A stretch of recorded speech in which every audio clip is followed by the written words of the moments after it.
Good afternoon, everyone, and welcome to the third installment of the Fredericton Chamber of Commerce 2021 Federal Candidate Forums.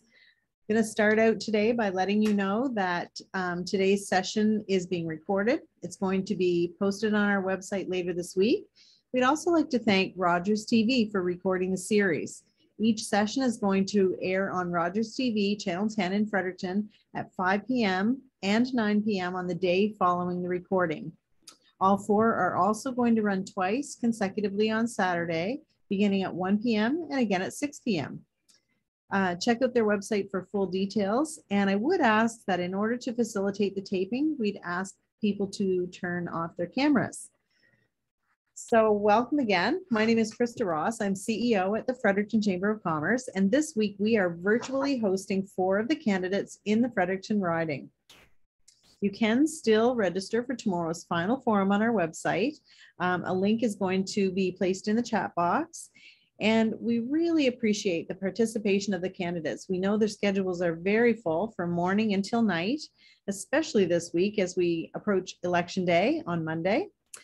I would also encourage everyone to visit the website wechoosegrowth.ca, and you can check out the set of federal business priorities, which is a collaboration between the Chambers of Commerce of Fredericton, St. John, and Moncton, along with the New Brunswick Business Council, the Conseil économique de Nouveau-Brunswick, and the Canadian Manufacturers and Exporters Association. That link, of course, will also appear in the chat as well. So today, it's my pleasure to welcome Shawn Oldenburg. He's the candidate for the New Democratic Party of Canada. After I introduce Shawn, he's going to provide some opening comments, and then we're going to follow that with a Q&A. We have had some member questions submitted in advance, and I'm also going to take questions that you submit in the chat box. We're going to do our best to get through as many questions as possible in the hour that we have today. Please note that only Shawn and myself will have our mics unmuted during the forum. So again, welcome Shawn. Shawn Oldenburg lives in Fredericton with his wife Cindy and teenage daughter. They also have 2 adult sons that live in New Brunswick. He's worked for Canada Post in various roles for 30 years, and he's been a mail carrier for 13 years. Shawn's a proud member of the Canadian Union of Postal Workers, and he's running for the NDP because he believes the people of Fredericton need a real choice for change. Shawn enjoys meeting constituents and discussing what the NDP's Ready for Better vision means for this riding. He says the most concerning issue for Fredericton is healthcare, specifically the shortage of doctors, nurses, and other healthcare workers. So we look forward to hearing more about Shawn's vision and Shawn's ideas during this session. So without further ado, I hand the floor over to Shawn Oldenburg.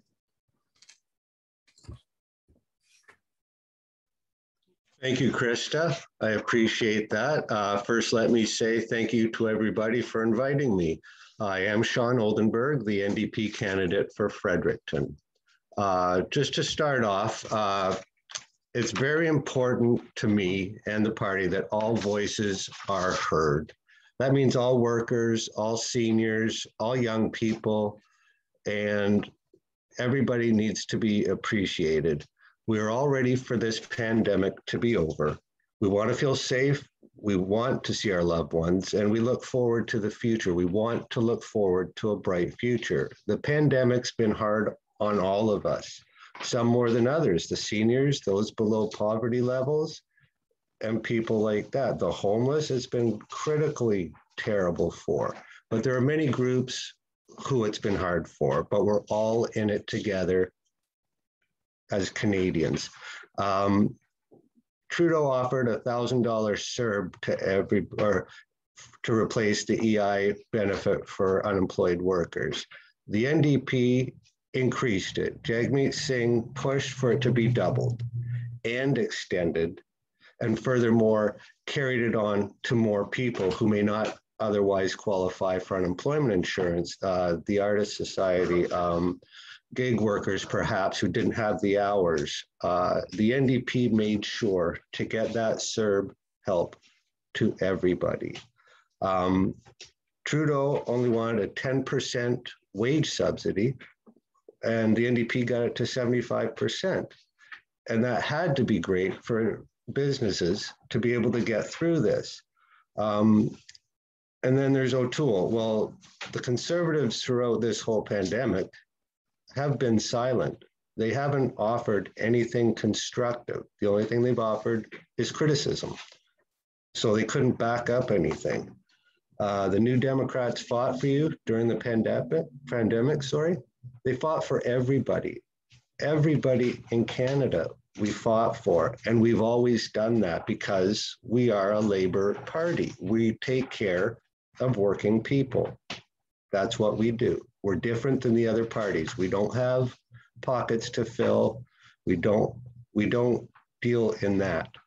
The other two parties can deal with that. We'd rather take care of the people for the people. The billionaires and corporation, they profited from this pandemic, and we know that. They should pay for the recovery, not us. Billionaire wealth since March of 2020 went up $78 billion, while the rest of us lost more than we're used to losing. Some of us really suffered, and some of us don't know if we'll get out of this okay. That's the reality of Canada. We're not sure. We lost jobs we might not get back. Nearly 100,000 Canadian women left the workforce during this to not return.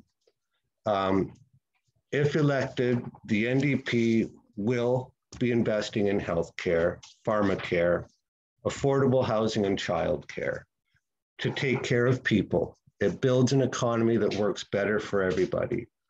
Making employment insurance work better for you, ensuring more accessible job training for the future and lifelong learning for all. In good faith, undertaking important work of reconciliation with true nation-to-nation partnership, true nation-to-nation partnership. Enough talk, let's get together and fix however we may be able to fix the situation. Combating the climate crisis that creates good jobs in a green environment where people in the fossil fuel industry, those employees can actually transition with their skill set into the new green economy. So nobody would be left behind. Thank you very much. Thank you, Shawn, for your opening remarks. And I am going to begin posing some of the questions that were submitted to us in advance of the meeting. So one of the things you addressed in your opening remarks was CERB and enhanced EI. And you talked about the NDP working hard to increase that and extend that. One of the things we hear from small businesses who are members of the Fredericton Chamber of Commerce is that the current programs seem to be also providing a disincentive for people to return to work. How would you address that issue or answer that question?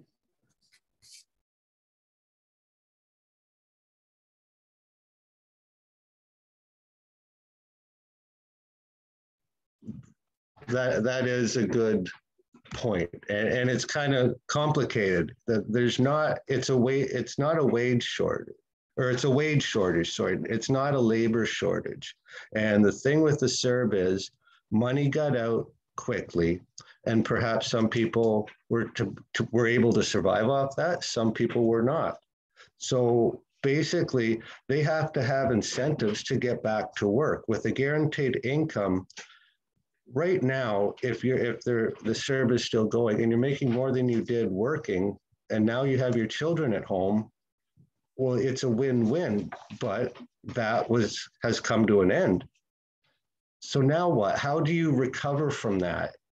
If you didn't plan ahead to an uncertain future, and who knows, we're heading into the fourth wave right now of COVID, will there be a fifth wave? We have to plan for the future. We can't just think about what's good tomorrow. We have to think long-term. And that's how I think. It's long-term. If it helps us tomorrow, will it continue to help us long-term? What's good for me tomorrow, is it good for my kids? And I want them to know that in the future, it will be okay. There is something to look forward to. So yeah, the CERB did create a little bit of problem, but you know what? It got there. So just as a statistic, in June of 2019, between June of 2019 and June of this year, there were 30,000 more people in our province collecting EI. So it is more than a little problem. It's a big problem when we have employers struggling for labor. That leads me to my next question. One of the hardest hit industries is tourism, and they've been hit not just with labor challenges, but obviously with the inability for people to travel and so on. They have been really drastically hit. So what would the NDP party do to support the New Brunswick tourism industry to get back on their feet? Yeah, again, a good question.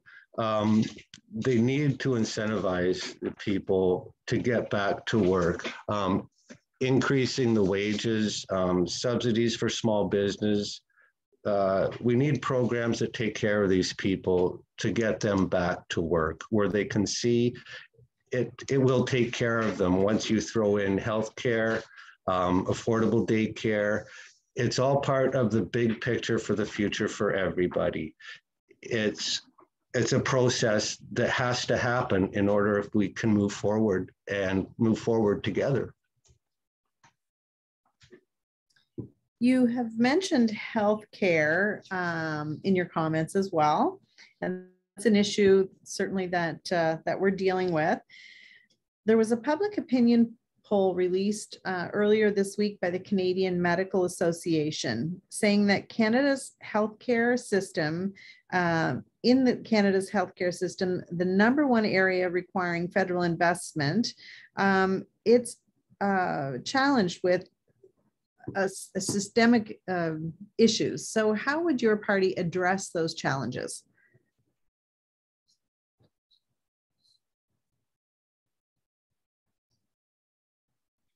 Okay, there we go. You can hear me? Okay. Yeah, it's things like Clinic 554 here in Fredericton. That clinic was closed down, and not just the fact that it was a clinic that offered a variety service for abortions, for trans health. It was a pandemic, and ultimately, it's a clinic that closed. Put that on top of our emergency rooms are now reduced hours. It's hard to find a clinic here that's open. Most people do not have a doctor that's easily accessible, if they even have one. What that did, it created a snowball effect where now the people that were going to Clinic 554 are going on a waiting list. So the waiting list is even higher. We've got Trudeau's neglected the healthcare. Let's face it.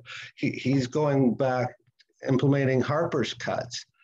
It's not taking care of people. An unhealthy society is possibly good for the huge pharmacare companies, because let's face it, if we're all healthy and taken care of, it kind of makes that a little bit of a challenge.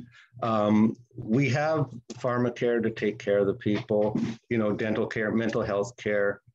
And there is a lot of roadblocks with getting money to the provinces, and that has to be addressed. I guess my next question is related to that.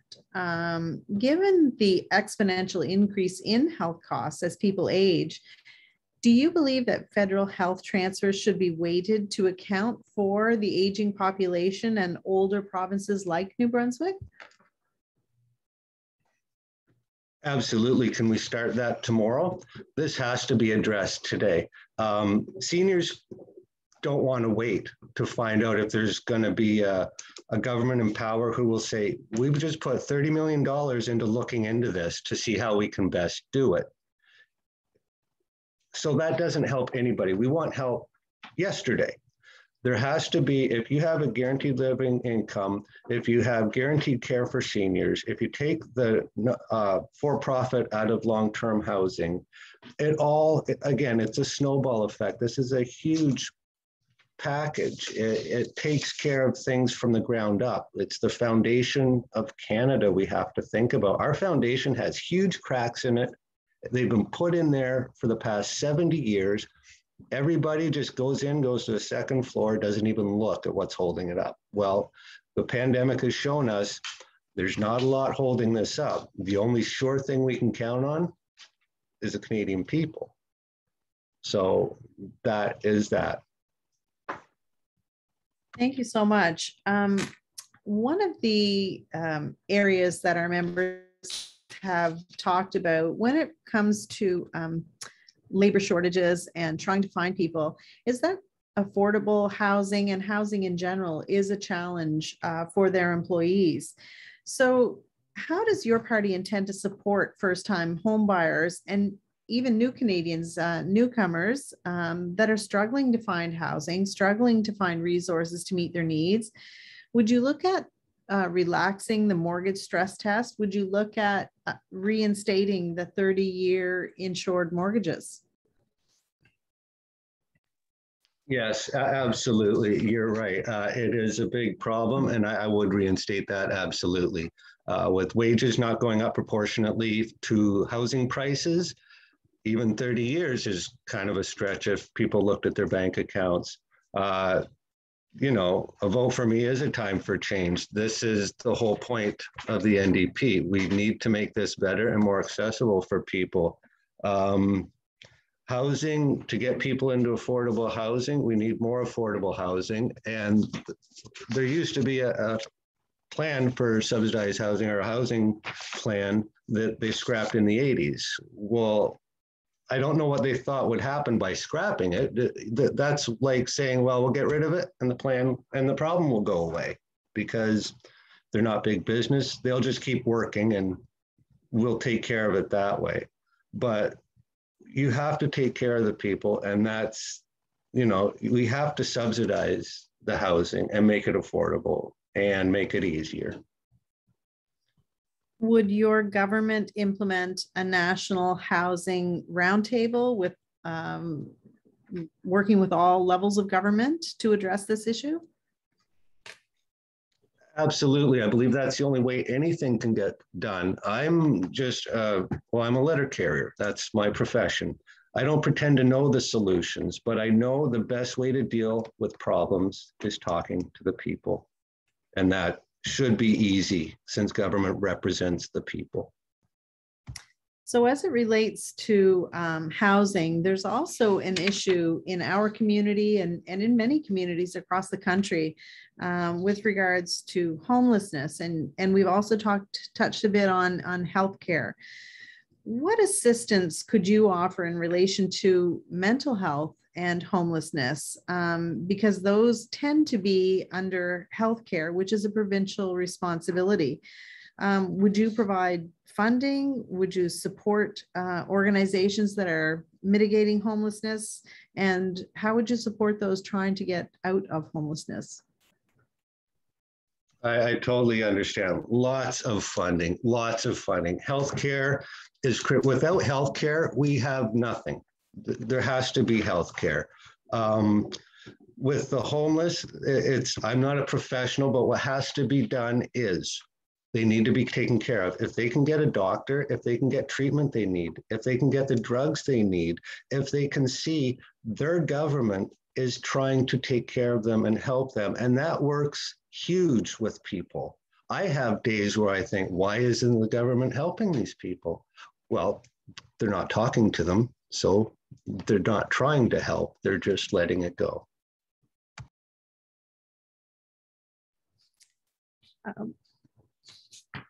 Going to turn our attention a bit now to immigration. New Brunswick has a low retention rate. New Brunswick has a low retention rate for entrepreneurial immigrants. Understanding that the province leads that file, how would you, if you were elected as our MP, work with the province to ensure that we are supporting immigrant investors? Well, keep in mind, we need higher, better union jobs. And New Brunswick has the distinction of being the poorest province in the country. It's not something to be proud of. Do we have to be the poorest? No, there's no reason for it. There are too many things going on and not taking care of us, and nobody's listening. You'll see if you look online, they group us, they will say the Atlantic provinces, not New Brunswick, unless something is specifically in New Brunswick, but we are the Atlantic provinces. We need compassionate, fair immigration system. Right now, I don't believe New Brunswick would be that appealing to retain people because there are no doctors and there's too many problems that we need to fix and not being taken advantage of. So New Brunswick needs to get out of that situation. So basically, Trudeau talked a good game on immigration, but he's still keeping families apart and refugees behind. So we're the NDP. We focus on keeping the families together through faster reunification, including the grandparents, helping immigrants contribute to the economy by improving foreign credential recognition, and that's a big one. Doing our fair share to welcome refugees fleeing violence and persecution, and protecting the rights of foreign workers. Now, COVID did throw a pickle into this and delays, but it's time, it still needs to be taken care of. We can't ignore it. One of the areas that our chamber has worked extensively with the federal government is with regards to international students, those that are here as newcomers, and they're putting down roots, so they may be an easier group to retain in our area. But work experience for them is a really key thing. One of the policies that's currently in place is that the Canada Summer Jobs programs and many student work placement programs are not available to international students. Tell me your position on that and what you would do to fix it. Yeah, they should actually be included in that because they are here. There would be nothing worse than being away from your family to learn and not be treated as one of us. You're in our country, it's Canada. Enjoy what Canada can be and enjoy what New Brunswick can be. So that has to be high on the list. There's no reason to exclude them. Once we start excluding people, we're not taking care of people. And there is no free labor. It's not, they must, if they want to work, they should be able to and be able to be taken care of for it. Let me think, just give me one sec to gather my marbles. Yeah, there has to be, if they see they're being treated well here, they would stay here and raise families here.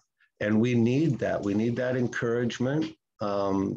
We need better pay. We need fair pay for them. It's all cyclical. It's a snowball effect. See, everything works to everybody's advantage, and it's ultimately the people, and that includes students. The Atlantic Immigration Pilot Program is now becoming permanent.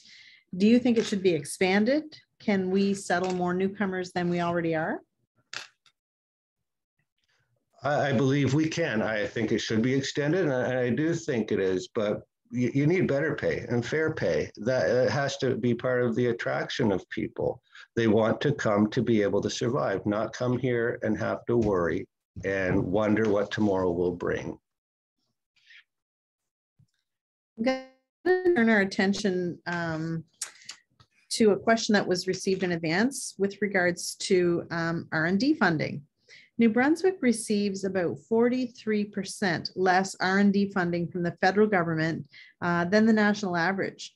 Should the government seek to close this gap in the next mandate? And if so, how? I'm going to have to say off the top of my head that, yeah, this is, let me just check what I've got here. Yeah, we should have it, I guess. It's, again, I'm learning going through all this, but yeah, there has to be more fluid money going around Canada. There is a lot of hurdles, as you say, like with healthcare transfers, et cetera. But it does have to be a little bit more clear that this can be accessible. We, we, we should have developed our own vaccine actually for COVID. That would have created a lot for Canada. But there's things that can be done. And I just think everything takes a little bit too much time and there's too many hurdles. We just received a message or a question in the chat, and it says, I'm going to read it. I understand that if the NDP were to form government, you have a plan to address the climate crisis. However, if the NDP is not in government or opposition, what can your party do to push the government to meet Canada's Paris climate goals and help ensure the future of humanity? Well, again, that goes back to somebody like Trudeau. He talks about it, but it doesn't really mean it. One day he declared a climate emergency, the next day he bought a pipeline, right? O'Toole's plan really leans towards one way, and that's towards fossil. But with the NDP, our plan is to cut emissions by more than half to meet the 1.5 degree target that's been set out. Create hundreds of thousands of good paying jobs, investing in clean energy efficient and affordable homes, electric transit, and zero emissions vehicles, and retrofit buildings across the country. And this can all be done. Some people I've heard that the NDP doesn't really have a climate platform. Well, we're not promising you the world. So in 3 years, we can say, well, it cost us $20 billion to get here, and we still don't know. And that's what's been happening. So one part of the question was that you do have a plan, but what if you're not elected to government or are the official opposition? How can you leverage your ideas with a different party in power? That's a fantastic question and also a bragging point. The NDP has gotten so much done since we've started. We don't actually need to be in power to get our word out and help Canadians. And you can look at the record books, our consistency and what we've gotten for Canadians. I'm pretty proud of it. I don't have to be defensive. The other two parties are too busy arguing with themselves, and the NDP has, an NDP opposition would be great, don't get me wrong. But we've done pretty good for a party in our position right now, and that is what we do, and we'll continue to do it. Thank you. I have another question that was submitted. Do you think provinces like New Brunswick that are more rural and have fewer ways to mitigate fossil fuel use, like public transit, should have policies such as the Clean Fuel Standard tailored for us, rather than a national one-size-fits-all approach? Ultimately, yeah, you're right. We are very rural, and there'd have to be numbers crunch. I would not make that decision on my own. We are very rural. We are the poorest province in the country. How can we keep up with people in Ontario if they have extra costs for this or requirements? If you're told next year or in 2 years, you'll have to have an electric vehicle. I can't even buy an electric vehicle. What will I do? I have no way to do that. So, it's got to be, there's things in place like the NDP would have, like a transit system and hybrid electric to reduce this stuff and make it easier on the people. But again, it's all about the people, and that's what I'm here to do. Thank you. I'm going to ask another question, circling back around to workforce. Many people are continuing to work virtually, and downtowns across the country are struggling to recover from the pandemic and from public health restrictions. What role do you see federal government playing to ensure the economic viability of downtowns?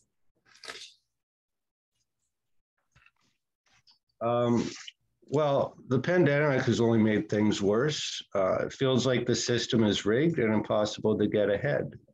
High levels of stress, like it's not just about finances. There's long hours, people working 2, maybe 3 jobs, um, less time with family and friends, and health problems. Over the last 6 years, we've learned a lot about Mr. Trudeau. He's put CEOs and the wealthiest ahead of the middle class families time and time again.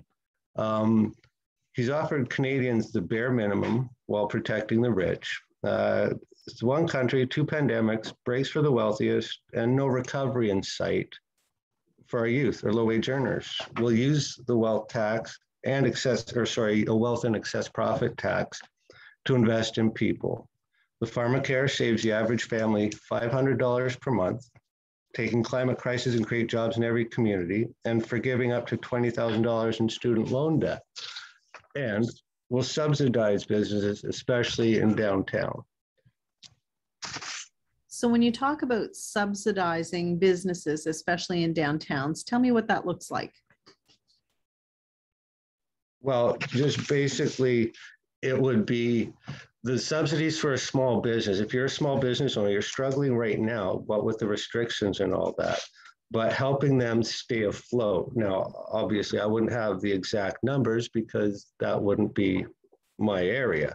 But if you couple it all together, costs for people in downtown areas, your mom and pop stores, et cetera, who get taken over by big stores who go out and people have to get to those. If people are making a decent wage and have less costs in their lives, then probably some of the challenges businesses have in downtown areas, which are getting pretty empty, they could be able to afford to move forward keepily and just keep the programs that we had during the pandemic.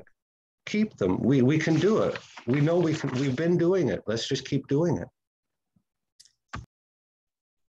I think a challenge some business owners might tell you with the suggestion of paying people more is that already they're struggling to pay their rent, to keep their suppliers up to date and so on, and increasing the cost of wages in their business when often they aren't even taking a salary themselves as owner is a very challenging thing.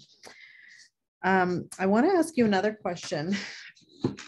We think places like New Brunswick, Fredericton in particular, that have a high quality of life, we can attract remote workers from across the globe. So how do you see the federal government or your party leveraging this opportunity for our region?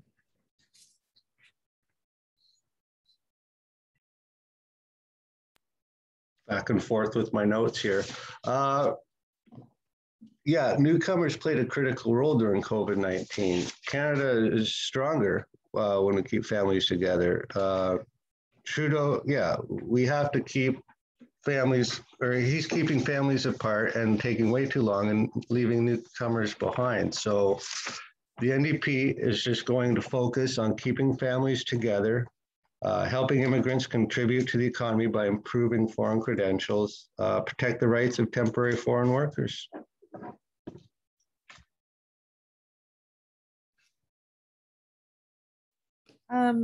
Going to ask you a little bit about fiscal planning.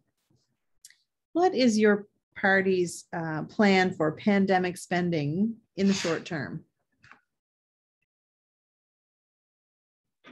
Well, basically, we'll be taxing the ultra wealthy and making corporations that made too much money off this pandemic pay their fair share. Canadians, everybody has been paying their fair share this whole time. Corporations and the ultra wealthy need to pay their fair share. That's all we're asking. Pay your fair share. We've all been doing it. We're all used to it. You've got billionaires. Their wealth since March 2020 went up $78 billion.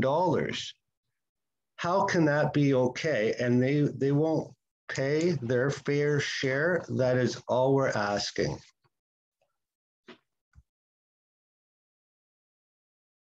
So what federal supports or programs or funding do you think will be needed for economic recovery? Well, there has to be supports for every person. And the wealth tax, excess profit tax, will allow that to happen. And let's face it, government spending, it goes in so many different places, maybe irresponsibly. What we need to do is focus our efforts that end up helping the Canadian people. Less on research, more on talk, but action speaks louder than words. So you can propose whatever scenario there is, but we know in the platforms of the last 30, 40 years, not a lot happens with those platforms. They often get forgotten. Look at pharmacare. That was supposed to happen. Trudeau O'Toole voted against it. Well, how can you not let Canadians have affordable health care? It doesn't make sense. So as a letter carrier, obviously, I'm not going to be the Minister of Finance. I will certainly surround myself with smarter people than me to actually crunch the numbers, because I don't pretend to have the solution, but I know me, the NDP, we just do what's best for Canadians. One of the things that you mentioned, Shawn, early on was about people requiring healthcare or childcare, rather, in order to enable them to go back to work. I'm interested in your views or your party's views on the Liberal childcare plan. Well, yeah, it's a good plan. It's $10 a day childcare. It could be better if you're getting somebody in Ontario that has $10 a day childcare. That's a huge break. I don't know the cost of childcare in New Brunswick. Maybe it's not as great of a value. I have no clue, but I think it should actually be proportionate. If people here would be happy with $10 a day, great, but let's just do it. Quit talking about it, do it. Shawn, you also mentioned credential recognition when you were talking about newcomers and that sort of thing, but we also have some credential recognition that is a problem even from province to province. What are some of the other interprovincial trade barriers that you'd like to see eliminated? Well, that's a good question. I'm going to pull the letter carrier card. As a working guy, I'm not going to sugarcoat it. But you're right. With the credentials, I know people who have come here from other countries as doctors. They're driving a cab to try and get reinstated. Well, and let's say if it were the days before the internet, they knew Canada was a great country, which it is. They come here and find out, well, I'm not a doctor. Sorry, family, I'll do something. There has to be a more, if not only nationally, international recognition and help people move throughout the world and be able to just make it fair, make it equal for everybody. We're all in this together, whether you like it or not. We have to work together, and working together can accomplish a lot of things. Shawn, I know when you're talking about taxing the ultra rich and corporations, I know that you don't mean the 1,000 or so businesses that are members of the Fredericton Chamber of Commerce, those small businesses that are mostly locally owned. But I would ask you, other than those types of taxes, how would you see your party managing the growing debt and deficit that will need to be taken care of in the long term? Well, that is a good question. See, people are working harder and harder to make ends meet every day. The economy is rigged to help the rich.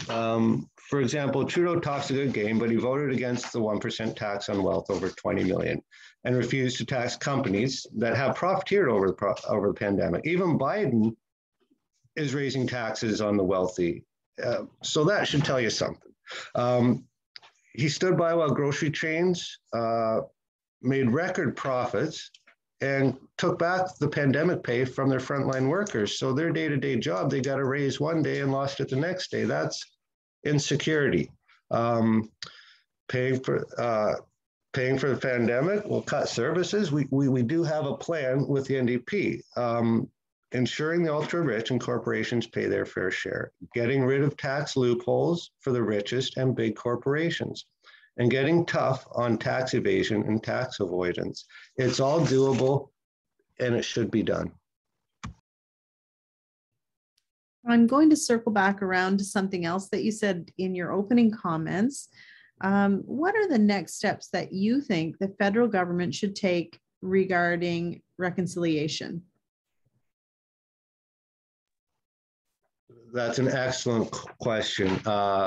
First Nations people have not been treated well. And first of all, get some clean water to them so they can drink. I saw it's 2026 is now the date that they will all have it. So are they supposed to hold tight for another 5 years? I don't know what that's supposed to mean.